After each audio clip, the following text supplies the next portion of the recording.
Hello students, welcome to All About Civil. Structural Mechanics Unit 3 Simple Stress and Strain. Last video में हमने discuss किया था supports और उसके टाइप्स। फिर हमने डिस्कस किया था लोड्स कितने टाइप के होते हैं कि लोड्स को हम लगा कैसे रहे हैं उसके बेसिस पर point load, UDL and UVL. और हमने डिस्कस किया था टाइप्स ऑफ बीम कि बीम के कितने टाइप्स हैं। उसके बाद आज हम डिस्कस करेंगे types of loads on structures, building and other structures कि किसी भी स्ट्रक्चर पर कौन कौन से टाइप के लोड्स लग सकते हैं।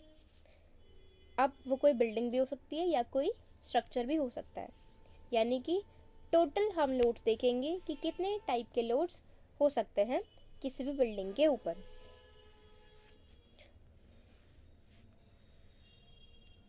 The types of loads acting on structures for buildings and other structures can be broadly classified as vertical loads, horizontal loads and longitudinal loads. अब बहुत सारे जो लोड्स हैं किसी भी बिल्डिंग पर लगने वाले, अगर हम मेजरली डिवाइड करें यानी कि मेन डिवाइड अगर देखें तो हम डिवाइड कर सकते हैं लोड वर्टिकल लोड में, हॉरिजॉन्टल लोड में और लॉन्गिट्यूडनल लोड में।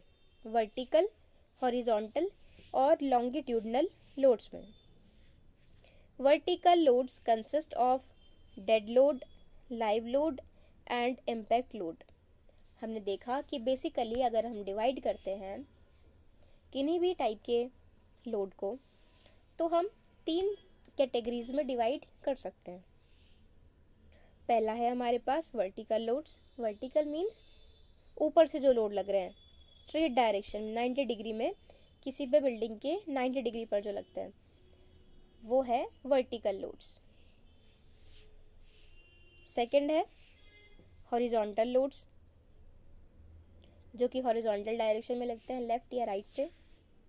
और थर्ड है हमारे पास लॉन्गिट्यूडनल लोड्स। तो 3 टाइप के लोड्स हैं। अब वर्टिकल लोड में आते हैं डेड लोड, लाइव लोड और impact load. Dead load, live load और impact load. The horizontal loads comprises of wind load and earthquake load। अब जो horizontal loads हैं उसमें आता है wind load और earthquake load। Longitudinal loads that is tractive and braking forces are considered in a special case of design of bridges, gantry, girders etc। Normally हमारे पास vertical और horizontal 2 ही loads हैं। Special cases अगर हम कुछ bridge का design कर रहे हैं या फिर गर्डर्स डिज़ाइन कर रहे हैं तो उसके लिए हम थर्ड टाइप के लोड को भी डिस्कस करते हैं जो कि है लॉन्गिट्यूडनल लोड्स। तो जैसे आपको यहाँ पर एक बिल्डिंग दिख रही होगी, तो बिल्डिंग में रेड वाले एरो हैं जो कि नीचे की तरफ लग रहे हैं, तो लाइव लोड्स हो गए। बिल्डिंग की सबसे पहले ऊपर देखो, ऊपर बर्फ़ गिरी है तो बर्फ़ का कितना भी लोड हो सकता है। तो सबसे पहला स्नो लोड, और ये कौन से डायरेक्शन में है, वर्टिकल डायरेक्शन में लोड्स लग रहे हैं। फिर लाइव लोड, अब बिल्डिंग के अंदर जाओ, रेड वाले जो एरोज दिख रहे हैं इसके ऊपर लिखा है लाइव लोड्स। अब लाइव लोड कोई भी, अगर हम इंसान घूम रहे हैं या फिर कोई भी ऐसी चीज़ जो कि फिक्स नहीं है जिसके अंदर मूवमेंट होती रहती है, तो जो भी इस टाइप के लोड्स होते हैं उनको हम बोलते हैं लाइव लोड्स। और इसके नीचे देखो 3 एरोज और दिख रहे हैं कॉलम के नीचे, फाउंडेशन के नीचे। तो जो भी किसी भी स्ट्रक्चर का लोड होता है, बिल्डिंग कंपोनेंट, चाहे वो फाउंडेशन हो, चाहे वो बीम हो, चाहे वो कॉलम हो, कंक्रीट हो, इन सब का लोड आता है डेड लोड्स के अंदर। तो 3 वर्टिकल लोड्स में हमने देख लिया, स्नो लोड, लाइव लोड और डेड लोड्स। 3 लोड्स हो गए। उसके बाद अब आपको ब्लू कलर के एरोज दिख रहे हैं, तो ब्लू कलर के एरो में विंड लोड, अगर हवा चलेगी तो हवा भी एक प्रेशर एक्सर्ट करती है। जैसे पॉलीथिन्स उड़ने लगती हैं, तूफान आता है तो बड़े बड़े होर्डिंग्स जो लगे होते हैं वो फट जाते हैं। क्यों? क्योंकि विंड एक प्रेशर एक्सर्ट करती है, एक प्रेशर लगाती है किसी भी चीज़ पर जो भी उसके रास्ते में आता है। तो अगर विंड लोड हम कंसिडर नहीं करेंगे और अगर हमारा एरिया तूफान वाले एरिया में है या फिर जहाँ पर बहुत इंटेंसिटी के तूफान आते रहते हैं, तो वहाँ पर हमारा स्ट्रक्चर फेल हो जाएगा। तो हमें विंड लोड को भी ध्यान रखना पड़ता है। Wind load, negative wind load, ये सब हम ध्यान रखते हैं जो कि आते हैं हॉरिजॉन्टल लोड्स में। तो इतनी चीज़ क्लियर कि हॉरिजॉन्टल लोड होते हैं, वर्टिकल लोड होते हैं और लॉन्गिट्यूडनल लोड्स होते हैं। अब हम यहाँ से डिटेल में स्टडी करेंगे। Type of loads on structures and buildings. In a construction of building, two major factors considered are safety and economy. किसी भी कंस्ट्रक्शन में बिल्डिंग की दो सबसे मेजर फैक्टर होते हैं, यानी कि दो फैक्टर सबसे इम्पॉर्टेंट होते हैं। कौन कौन सा है? एक है इकोनॉमी और दूसरा है लोड्स। अगर हम लोड्स को देखेंगे और इकोनॉमी को ना देखें, इकोनॉमी यानी बजट, सिर्फ हमने लोड्स को ध्यान में रख के डिज़ाइन कर ली और इकोनॉमी नहीं देखी, तो फिर तो हमारा बहुत सारा पैसा वेस्ट हो जाएगा। तो हम बिल्डिंग को तो हमेशा इकोनॉमी देखकर ही डिज़ाइन करते हैं। और दूसरा केस, अगर हम सिर्फ इकोनॉमी को देखेंगे और लोड पर ध्यान नहीं देंगे तो स्ट्रक्चर की सेफ्टी पर आन पड़ सकती है। तो इसलिए हमें दोनों चीज़ें ही कंसिडर करनी पड़ती हैं। If the loads are adjust and taken higher then economy is affected. अगर लोड्स को हम एडजस्ट करेंगे तो इससे इकोनॉमी इफेक्ट हो जाएगी। अगर लोड्स को हम ज़्यादा लेके चलेंगे सेफ्टी बढ़ाने के लिए। इफ़ इकोनॉमी इज़ कंसीडर्ड, अगर हम इकोनॉमी को देखते हैं और लोड्स को हम कम ले लेते हैं तो सेफ्टी उससे इफेक्टेड होगी। So the estimation of various loads acting is to calculated precisely. इसलिए हमें हर टाइप के लोड्स को भी देखना ज़रूरी है और साथ में इकोनॉमी को भी देखना ज़रूरी है।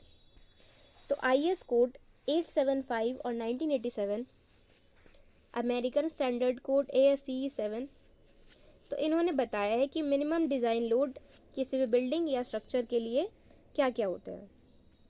तो उन्होंने हर चीज़ के लिए प्रॉपरली डिफाइन कर दिया। Type of loads acting on a structure are. अब देखो कौन कौन से लोड बिल्डिंग पर लगते हैं।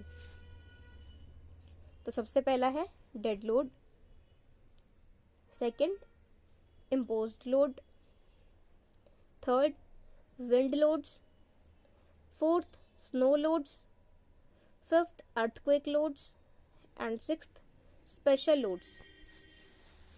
Dead load, imposed load, wind load, snow loads, earthquake loads and special loads. हमें इन 6 टाइप के लोड्स को स्टडी करना है। तो सबसे पहला देखते हैं DL, dead loads. The first vertical load that is considered is dead load. जो सबसे पहला फर्स्ट वर्टिकल लोड को हम देखते हैं, कंसीडर करते हैं, वो हमारे पास है dead load. Dead loads are permanent और स्टेशनरी लोड्स। अब जो डेड लोड हैं वो परमानेंट होते हैं। जैसे अगर आपने कहीं पर कॉलम बना दिया तो वो कॉलम फिक्स है। ऐसा नहीं कि आपका मन नहीं किया तो आपने कॉलम को सरकाया और दूसरे कोने में लगा दिया, ऐसा हम नहीं कर सकते वो, क्योंकि स्टेशनरी है। तो स्टेशनरी है और परमानेंट है। तो ऐसे लोड्स जो कि स्टेशनरी हैं यानी कि एक जगह पर फिक्स है और परमानेंट है, तो उन लोड्स को बोलते हैं dead loads. Which are transferred to structure throughout the life span. अब ये जो लोड्स हैं डेड लोड्स, ये पूरी लाइफ स्पैन जो है, यानी कि जितने टाइम तक बिल्डिंग वर्किंग रहेगी, फेल होने से पहले पहले ये लोड को ट्रांसफ़र करते रहेंगे। इनका लोड फाउंडेशन में ट्रांसफ़र होता रहेगा जब तक ये बिल्डिंग चलती रहेगी।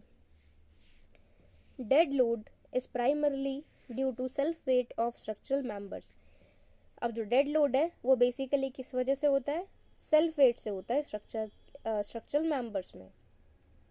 परमानेंट पार्टीशन वॉल्स, अब कोई भी स्ट्रक्चरल मेंबर, फाउंडेशन हो गई, बीम हो गया, कॉलम हो गया, तो इन सब का तो लोड्स डेड लोड में आना ही आना है।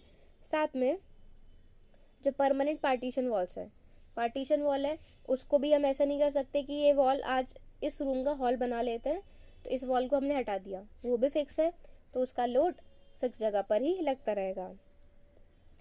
फिर फिक्स्ड परमानेंट इक्विपमेंट्स, कुछ इक्विपमेंट को हमने फिक्स कर दिया, जैसे कुछ मशीनरी हम फिक्स कर देते हैं तो उनका भी डेड लोड है।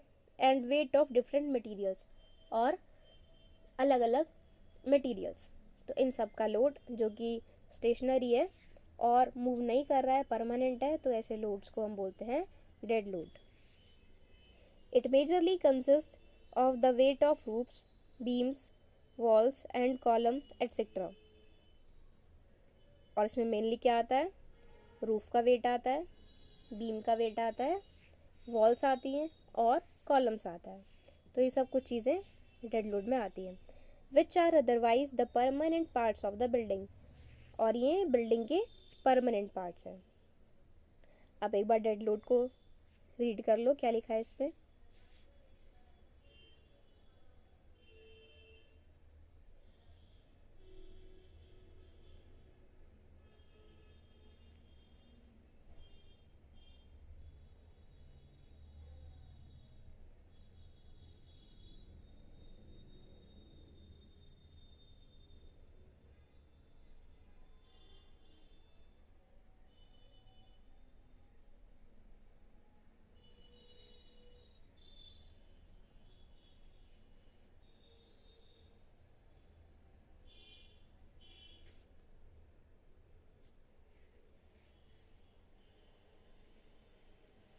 Okay, dead load clear.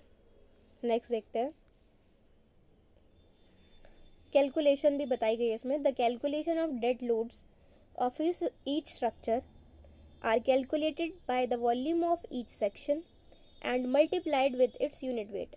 अब डेड लोड को हमें कैलकुलेट करना होता है, क्योंकि कोई भी स्ट्रक्चर हम डिज़ाइन करते हैं उस पर पड़ने वाले लोड के अकॉर्डिंग। तो जब हम फाउंडेशन डिज़ाइन करेंगे तो हम पूरा उसमें देखते हैं कि किस चीज़ का कितना लोड आ रहा है। तो ये कैसे कैलकुलेट करते हैं, हम वॉल्यूम ले लेते हैं हर एक सेक्शन की, कि सपोज़ अगर बीम्स हैं तो बीम का वॉल्यूम क्या है, कॉलम्स का वॉल्यूम क्या है, तो सबकी वॉल्यूम देख लेते हैं और उसको यूनिट वेट से मल्टीप्लाई कर देते हैं। तो unit weight of some of the common materials are presented in table. Unit weight table में दिए हैं, जैसे ब्रिक मेसनरी का यूनिट वेट है 18.8 किलो न्यूटन पर metre cube. Next stone masonry, इसका वेट गिवन है 20.4 से लेकर 26.5 किलो न्यूटन पर मीटर क्यूब। थर्ड है हमारे पास प्लेन सीमेंट कंक्रीट, जिसका वेट है, यूनिट वेट है 24 किलो न्यूटन पर metre cube. RCC reinforced cement concrete 24 kilo newton पर मीटर क्यूब। टिम्बर 5 से लेके 8 तक के बीच में किलो न्यूटन पर मीटर क्यूब। तो हमने 5 चीज़ों के यूनिट वेट देखे। डेड लोड फाइंड करने के लिए हम सिंपली वॉल्यूम फाइंड करते हैं और वॉल्यूम फाइंड करने के बाद उसको उसके यूनिट वेट से मल्टीप्लाई कर देते हैं, तो हमारे पास डेड लोड का जितना भी वॉल्यूम है वो हमें मिल जाता है। नेक्स्ट है हमारे पास इम्पोज्ड लोड्स और लाइव लोड्स। इम्पोज्ड लोड्स और live loads, the second vertical load that is considered in design of a structure is imposed loads और live loads। तो जितना भी वर्टिकल लोड्स हैं, फर्स्ट तो हमने पढ़ लिए डेड लोड्स, दूसरे टाइप के जो वर्टिकल लोड्स हैं वो हैं इम्पोज लोड्स। तो इसमें क्या होता है, सेकंड इम्पोज लोड्स हैं।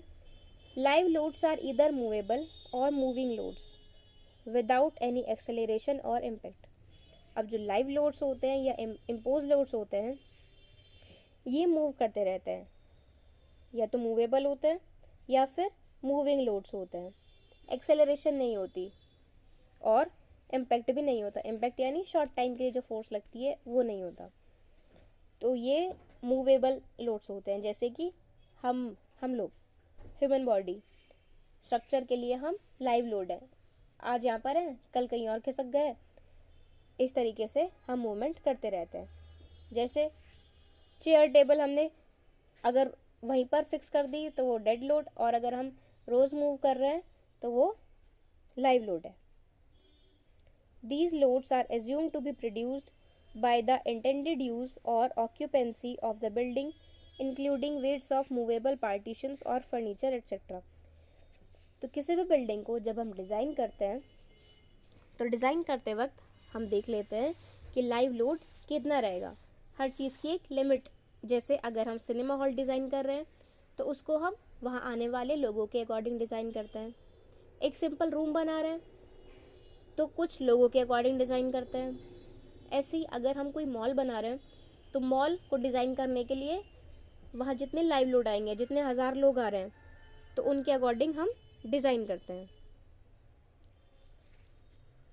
यानी कि लोगों जितना भी ऑक्यूपेंसी है, कितना ऑक्यूपाई हो सकता है, उसके अकॉर्डिंग हम डिज़ाइन करते हैं।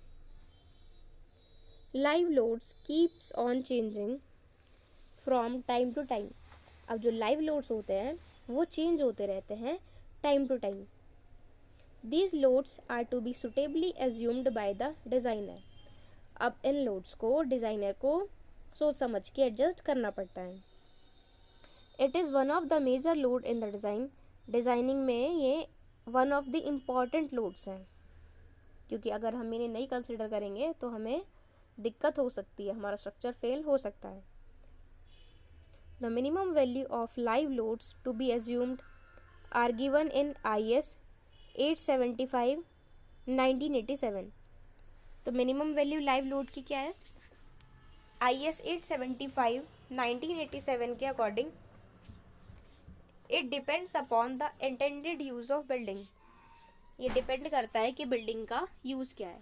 वही चीज़ कि बिल्डिंग अगर सिंपल होम है तो कम लोगों के अकॉर्डिंग डिज़ाइन है। अगर कोई सिनेमा हॉल है तो वो अलग तरीके से डिज़ाइन होगा। ऐसे ही अगर कोई मॉल है तो उसकी डिज़ाइनिंग अलग है। एयरपोर्ट है या रेलवे स्टेशन है तो उनका डिज़ाइनिंग अलग है।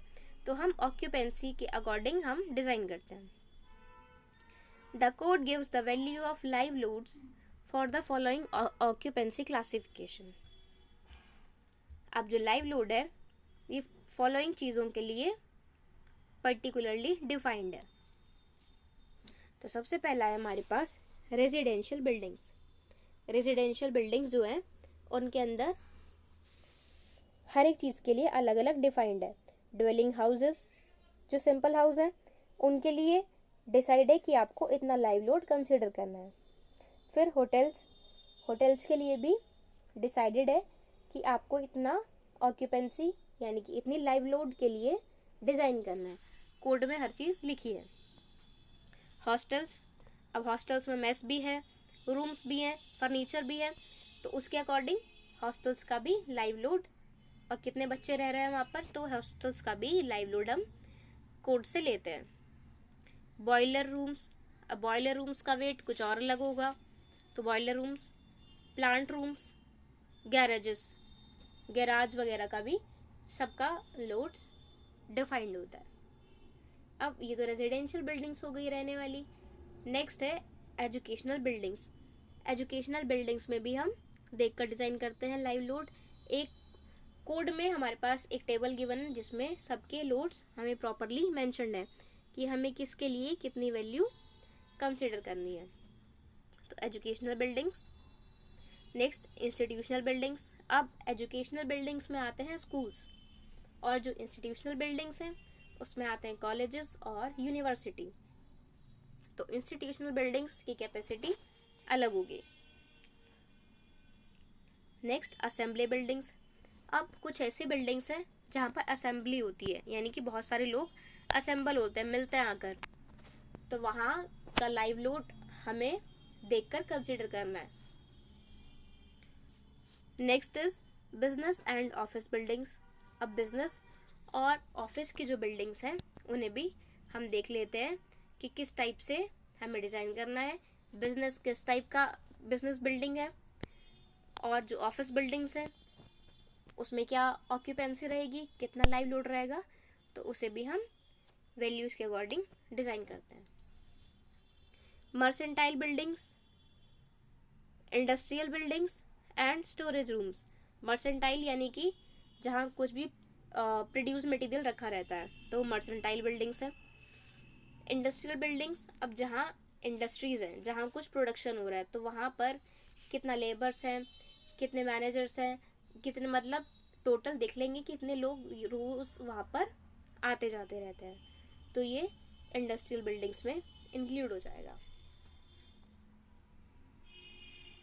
Next, storage rooms. Storage rooms कुछ भी सामान स्टोर करने के लिए, तो स्टोरेज रूम की भी हमारे पास वैल्यू प्रॉपर्ली डिफाइंड है कि आपको कितने वैल्यू तक डिज़ाइन करना है। तो हमने यहाँ पर देख ली residential buildings, educational buildings, institutional buildings, assembly buildings, business and office buildings, mercantile buildings, industrial buildings and storage rooms.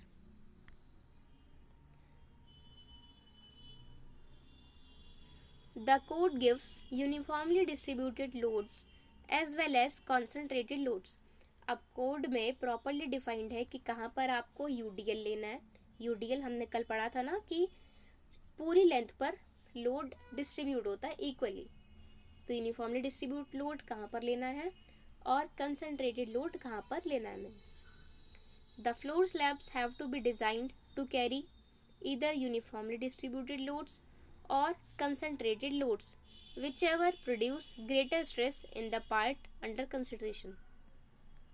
अब जो हम फ्लोर स्लैब्स बनाएंगे यानी कि फर्श बनाएंगे, इंजीनियरिंग लैंग्वेज में हम उसको स्लैब बोलते हैं।